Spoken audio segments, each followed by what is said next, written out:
Hello, everybody, and welcome back to another episode of Who's the Baby, a podcast where me and my emotional Vort mug talk about everything inner child. On today's third episode, I am going over all things triggers. So, trigger warning to those who may be triggered by talking about this particular topic of conversation. First and foremost, I want to discuss the what is exactly a trigger, the how of triggers. How does it feel? What does it look like? I want to talk about the importance of triggers, especially as it relates to parenting, and some coping mechanisms and what you can do to help ease some of this struggle that we have.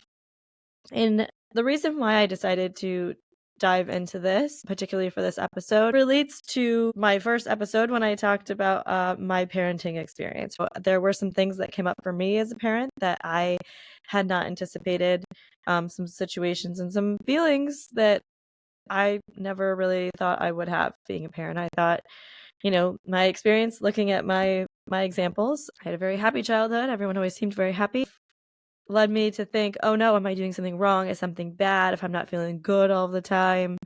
And that's really not a reality. There's going to be ups and downs in every situation. It's just how we manage them. Hopefully, this episode will be for anyone who may even need a little check, a little refresh, just some assurance, even that they're not broken, that we are all whole and perfect as we are, and we all come with our own different individual struggles. Very first and foremost, I want to dive into the what is a trigger. I think a lot of people struggle with identifying this and having their own sort of idea about they are, what they aren't, how they happen. Very simply, according to a blog by Catherine Ponte, which was adapted by the University of North Carolina at Chapel Hill, a trigger is very simply defined as a stimulus that elicits a reaction. So super simple. It's any stimulus that elicits a reaction. Okay, so let's unpack that a little bit. Typically, triggers are associated with trauma. It's an automatic response to something. For example, a memory, an event, an object, or even a person. These triggers are an emotional response no matter what your current mood or mental state. They vary widely as each person's triggers are personal to them and to their past experiences. They don't all look the same. They don't always manifest as the same interpretation or manifestation. For example, a crying baby, any crying baby, doesn't have to be your baby, might elicit some feelings of urgency. For me, I know it does. If there's a baby on an airplane, even without my child present, if there's a baby crying on an airplane, I'm going to start feeling that motherly instinct is going to take over in me. And I'm going to start feeling we need to do something. This requires action because the cry is their way of communicating a need. So, as a mother myself, I then feel an urgency to fill that need. Okay? Not even my kid. It doesn't have to be a good, bad, positive, negative experience. It's just something that happens.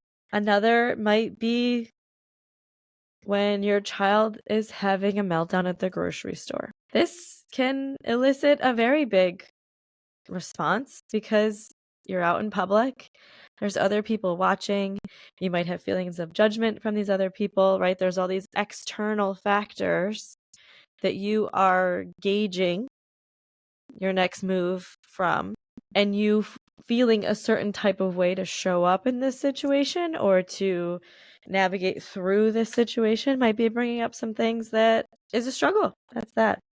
Using certain words, even in a sentence, I think there's actually some pretty funny instances of this when children are first learning words and they're first learning swear words.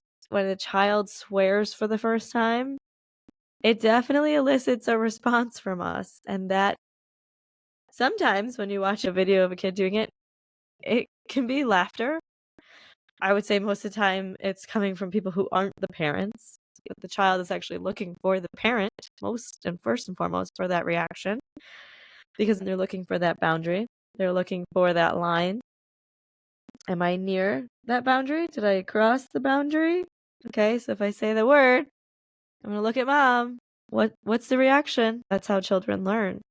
Let's talk about how these things happen. So they all come from past experiences. Again, they are very individual and very personal to you. Triggers are, think about, there's external triggers, which let's talk about your senses. It can be a sound, it can be a sight, smells, the texture. Think, for example, smelling baked cookies, which your grandmother used to make, and now she's passed on. That may trigger a feeling of grief. So that is an external trigger. It's a smell from the cookies that trigger a memory for you. That memory is attached to a feeling, which is grief. There are internal triggers. So these are strong feelings that come up from past experiences. For example, someone taking food off your plate without permission may evoke some scarcity emotions if you're someone that grew up with not enough food to eat. There is a trauma-related triggers. So feelings come up related to old traumas. An example of this would be fireworks, maybe trauma triggers of veterans of war. And then there are also symptom triggers. So physical change that triggers mental health issues. So think of this one, for example, insomnia could trigger symptoms of bipolar disorder. The importance of triggers. Any of these may cause a number of responses. So either physical, typical expressions are like panic attack-like symptoms, right? Think heavy breathing, tears, shortness of breath. And then there are the emotional responses, which may be overwhelming negative feelings. So triggers, when they're severe enough, could lead to acts of violence or impaired judgment or awareness. And if you are one of those people that has had any of these, it's time to take note of them and to take some action on them. Importance of knowing your triggers and how it relates to parenting. Have you ever heard that children can be described as button pushers or pushing your buttons? In order for children to learn boundaries, they must test them to know where your lines are. Oftentimes, they cross them, unbeknownst to them and potentially unbeknownst to you. This is where some of these triggers can come in. Parents, we can react in a way that we did not expect to react. We all have them, and it's perfectly normal to experience this. You are not broken. I want to say that first and foremost, and there is nothing wrong with letting these feelings happen.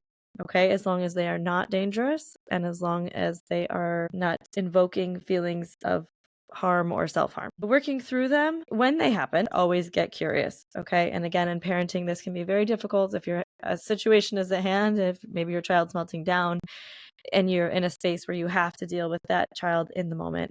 Still, take time and space afterwards. But when you have the time and space, please reflect on some of these things. Actually, I have come up with a pretty awesome, pretty wonderful tool. It's an acronym, which everybody loves acronyms because they're easy to remember. It's a step-by-step process that will help walk you through what to do when you're feeling this way. And that I developed is called Reflect.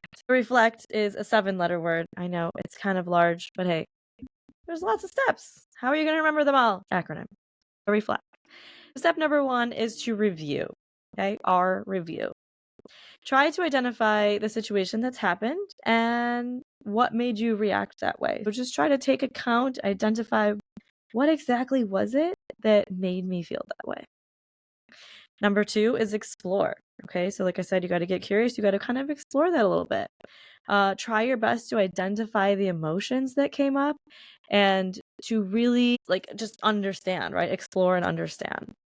Number 3 is feels. What feelings came up? Are they somatic? Somatic means in your body. Are they physical? Did your heart start beating really fast? Did your pupils dilate? Whatever that feels like for you in your body. Was there an actual physical or somatic response? Number 4, leave the judgment. I don't want you to decide if the feelings or the situation or whatever you went through was good or bad. We don't need that.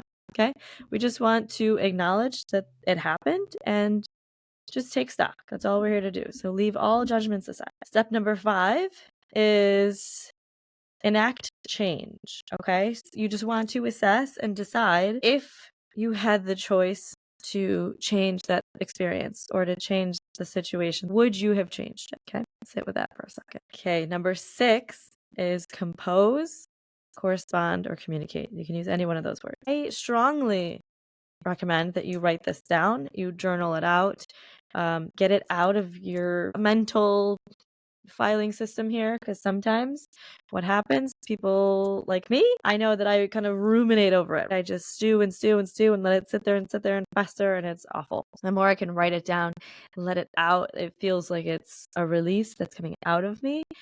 And then if I don't really want anybody to see it, I can burn it. You can dispose of it. It doesn't have to be something that you feel ashamed of or anything like that. It's just, you got to let it out. Okay. Also, I would love, if you have a partner, I would love for you to share all of this with your partner if you are able, when you are comfortable and ready. So if that means you journal it out a little bit, you decide how and when you want to share that, but I strongly encourage you to share it with your partner. And if this was a situation that came up when you were parenting, strongly recommend that you try your best to share it with your family or with your children in a way that they'll understand, in a language that they can understand. That's very important. And then lastly, number 7 is tactics. T for tactics. Set a plan in place for next time, because especially with kids and parenting, there will always be a next time. All right, let's talk about coping. The best you can hope for is this is going to be a lot of trial and error. And that's not to make it sound like it's impossible. It's not at all. It's just things are going to get better every time you do it. As I talked about with those reflect steps, the better you can identify and learn the patterns that you have, the better you can adjust accordingly to them. Maybe you can avoid the situation entirely. This is known as problem-focused coping, where you take the problem and then you try to model your life or behavior around removing said problem. If this is not an option or a trigger can't be eliminated, you can use what's called emotional focused coping, which is regulating your reaction to the stressor. Over time, the impact can reduce. The really important thing is communication. It doesn't have to be immediate. Obviously, if you're feeling triggered, we don't want that to happen in the moment.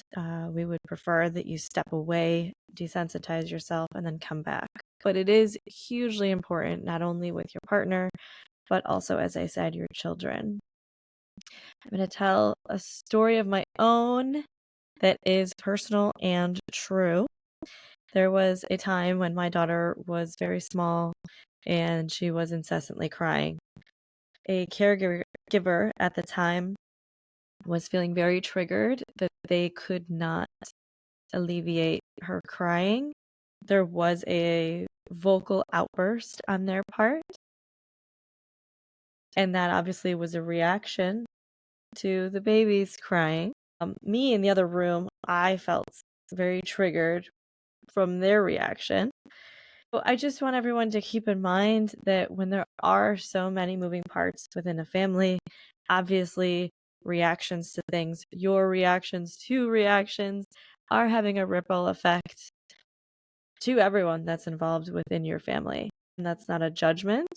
It is just family dynamics, exactly what family dynamics is. The difference being communication after the fact, after these things happen, needs to be a part of the healing process. In my instance, there was not a conversation to unpack everything or talk about everything that happened.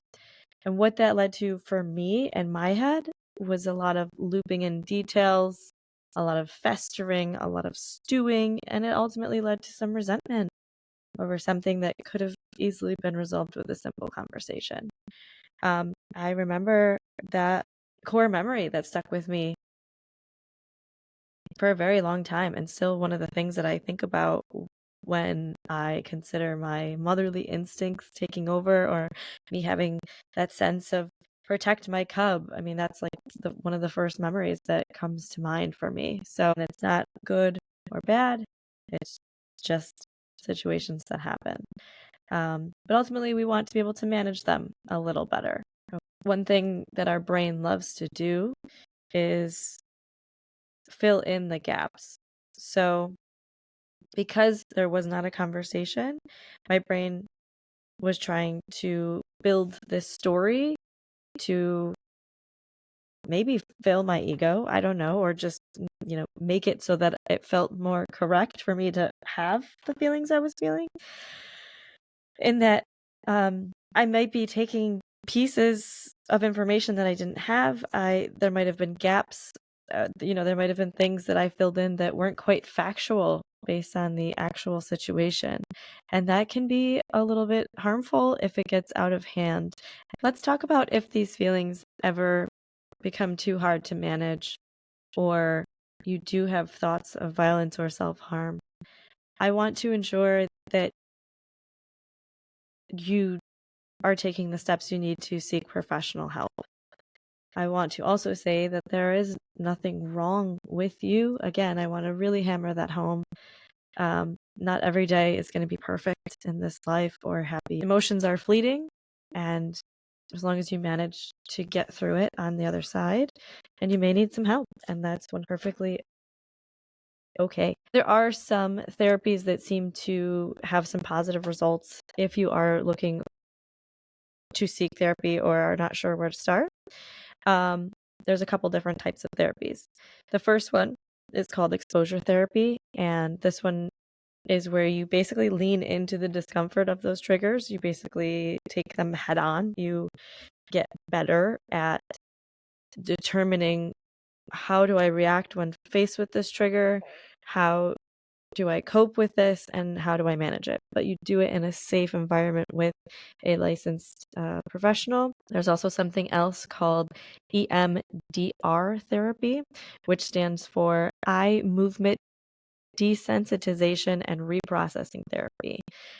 Very interesting read if you are looking for curious things to look up, but very cool stuff. That one's a little bit different in that they use like rapid side-to-side eye movements or different images in each eye to sort of lessen the emotional effects, but sort of reprocessing that traumatic experience or that trigger for you. Reality check your thoughts here. Fact check. What is actually true? What is supported by reality? In my anecdotal story, I didn't have the truth. I didn't have the facts. I made up stories to formulate my own truth that supported my thought as to what was happening. Number 2, remember that sometimes we use our perceptions and beliefs, which can lead to inaccuracies. This is known as cognitive distortion. Number 3, trigger warnings. The more you can practice to start identifying patterns and call them out before they happen, the less they will happen, because you'll be able to identify them beforehand and not have to go through that again. A self-care practice. This is huge. Awareness is always step 1. The next step is always the hardest part, is action. The things that can help: mindfulness, meditation, breath work, journaling, prioritizing sleep. These are all acts of self-care that can help build some resilience to your triggers. Lastly, making some shifts in your mindset can be huge, especially when parenting. Instead of looking at like, oh shit, I got triggered again and I mishandled this, you can take this opportunity as a learning experience, right? To help better understand yourself and connect and teach your children that this is all about our human experience. There will always be struggles that we have to work through in our life. But if we can model that we never give up on ourselves, we never stop learning, growing, or showing up for ourselves, what a gift. What a gift we can teach our children. So that's my episode. I hope everyone wasn't too triggered. Again, if you have any thoughts, comments, concerns, questions, please feel free to reach out to me. If you do have struggles that are feeling a bit more severe than you can manage, and or thoughts of violence or self-harm, please seek help. There are so many outlets these days to receive it. So please, please, please take advantage of everything you can. Thank you so much for listening. From me and my emotional support mug, I'll see you next time.